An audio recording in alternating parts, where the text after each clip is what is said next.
Porque eu creio que nós todos lutamos contra pecados. Todos estamos lutando para nos libertar de algo. E o Senhor deixa isso em nossas vidas para que nós possamos buscá-lo. Para que nós possamos buscar a libertação nele. Eu não quero aqui trazer glória para a vida de Agostinho, porque é Deus que opera em nós tanto o querer quanto o efetuar. Mas existem certos pecados na minha vida e na sua vida que nós não vencemos porque não estamos dispostos a lutar por isso. Não estamos dispostos a ir em um lugar solitário e lutar contra o nosso maior inimigo, que é nós mesmos. E então nós poderemos ouvir a voz do Senhor dizendo: pegue e leia. Pegue e leia. E eu vou te mostrar a verdade que vai te libertar de uma vez por todas. Que nós não possamos nos entregar e buscar a libertação para ouvirmos a voz clara do Senhor em nossas vidas. Amém? Agora eu quero começar a palavra. Você pode abrir sua Bíblia em Romanos. Romanos capítulo 1. Esse é um testemunho muito forte que serve de lição para nós. E o pecado dele era um pecado difícil. Era um pecado complicado para se libertar, que é o pecado da lascívia. E ele foi liberto em um instante. Aleluia, Jesus. Capítulo 1, versículo 14.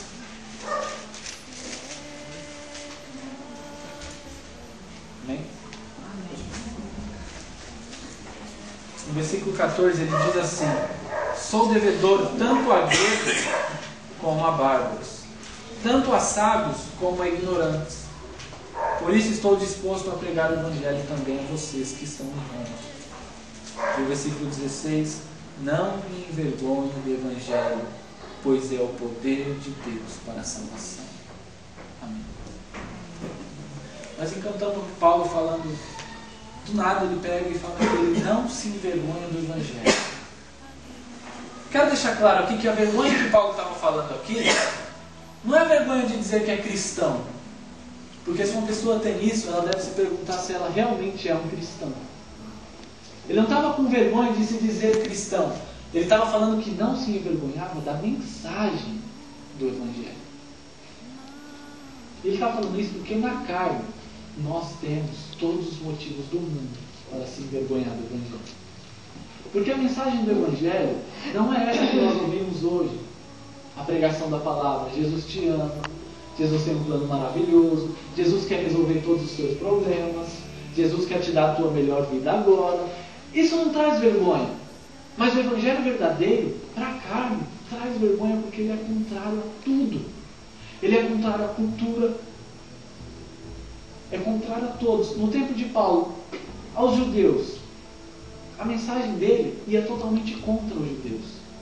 Porque a mensagem que Paulo falava, ele falava que a lei, que eles acreditavam e colocavam as esperanças, tinha acabado em Cristo.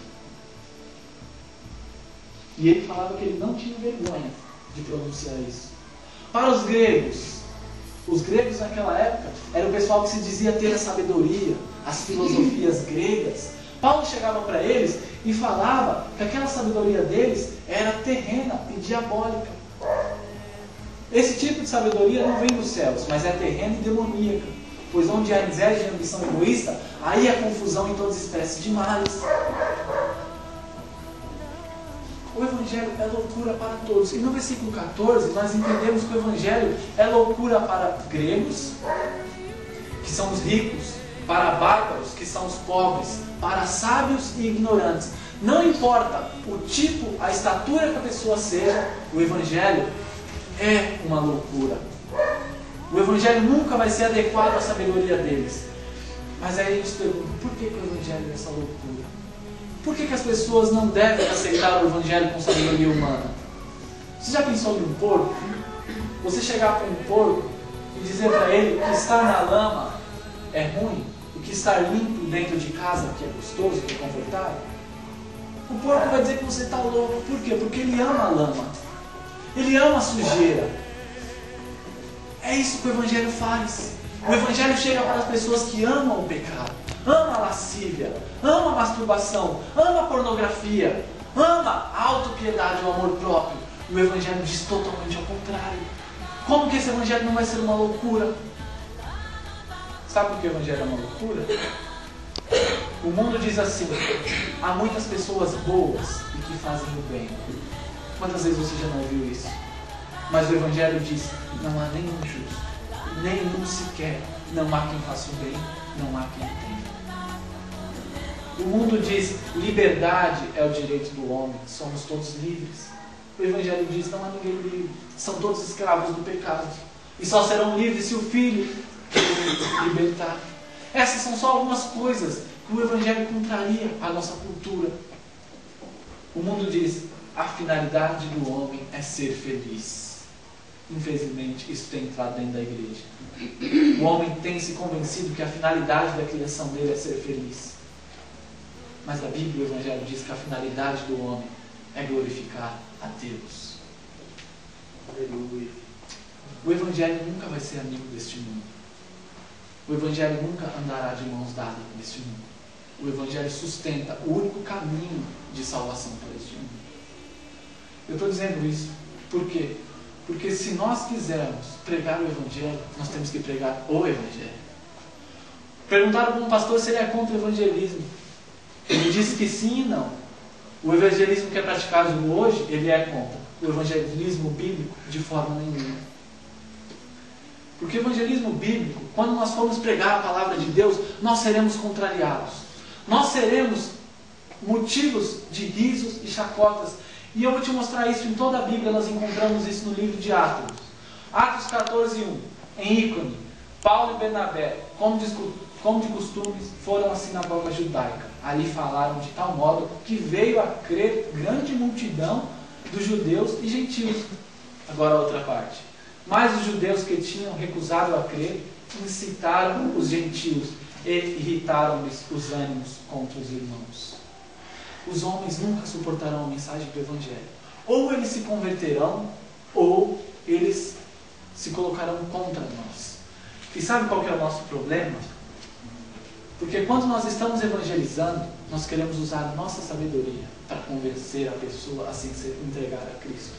Nós não pregamos o Evangelho que é arrependa-se, abandone os seus pecados e creia em Jesus Cristo para que sejam perdoados os seus pecados. Porque assim a pessoa não vai ter motivos de vir. Então nós começamos a oferecer vários benefícios. E então o Evangelho deixa de ser uma loucura. E quando o Evangelho deixa de ser uma loucura, ele não é mais o poder de Deus para salvar. E quando nós apresentamos o Evangelho dando benefícios para as pessoas virem, quando elas vêm, a gente apenas torna elas 2 vezes mais filhas do diabo. Porque, ouça, se nós usamos métodos carnais para trazer as pessoas para a igreja, nós vamos ter que manter essas pessoas aqui usando métodos carnais. Porque se nós lá fora, nos nossos evangelismos, falamos que Deus dá, que Deus faz, que Deus isso, que Deus aquilo, coisas que a Bíblia nunca prometeu, e as pessoas chegam aqui e ouvem uma mensagem diferente, ela vai sair. É que nem uma parábola, uma analogia. Imagina uma pessoa num avião e chega uma aeromoça e dá um paraquedas e fala: ó, usa esse paraquedas, porque esse paraquedas vai deixar a sua viagem mais confortável. Esse paraquedas vai te ajudar, você vai ficar confortável, usa ele. E o rapaz aceita, tá bom, se vai me deixar mais confortável, eu aceito. Só que durante a viagem o rapaz percebe que aquele paraquedas só está incomodando. Ele não consegue deitar, ele não consegue fazer o que ele quer. E vai acontecendo várias coisas. E de repente uma aeromoça tropeça, derruba o café dele, ele fica nervoso e joga o paraquedas longe e fala: mentiram para mim. Falaram que esse paraquedas ia me ajudar, ia fazer a minha viagem melhorar, mas está acontecendo tudo ao contrário. E ele joga fora o paraquedas, porque mentiram para ele. Agora, do outro lado, tem um homem no avião e a aeromoça chega e fala: Senhor, esse avião vai cair. A sua vida está por um fio, a menos que você segure este paraquedas e fique com ele. Você se salvará. Aquele homem vai agarrar aquele paraquedas com tudo que ele tem, porque ele sabe que aquilo não vai trazer uma viagem boa, mas vai salvar a vida dele. Então não importa se a aeromoça derruba café nele, não importa se incomoda, ele vai ficar com aquele paraquedas, porque ele sabe que quando aquele avião cair, ele vai estar revestido do paraquedas. E é isso que a palavra de Deus fala: revistas do Senhor Jesus Cristo. Nós não podemos mentir. Se queremos pregar o Evangelho, temos que falar a verdade. Se você quer pregar o Evangelho, não pense que as pessoas vão te aplaudir, que vão te agradecer, mas elas vão voltar contra você. E nós temos que estar preparados. Jesus disse: se me chamaram de demônio, vocês acham que não vão chamar vocês? Se chamaram a mim de Beelzebu, quanto mais os seus servos. Mas nós tantas vezes temos medo de falar às pessoas do Evangelho verdadeiro. E eu vou chegar nessa parte. Por que nós temos medo de falar o Evangelho verdadeiro e ficamos dando o Evangelho falso? Eu quero dar mais duas demonstrações em Atos.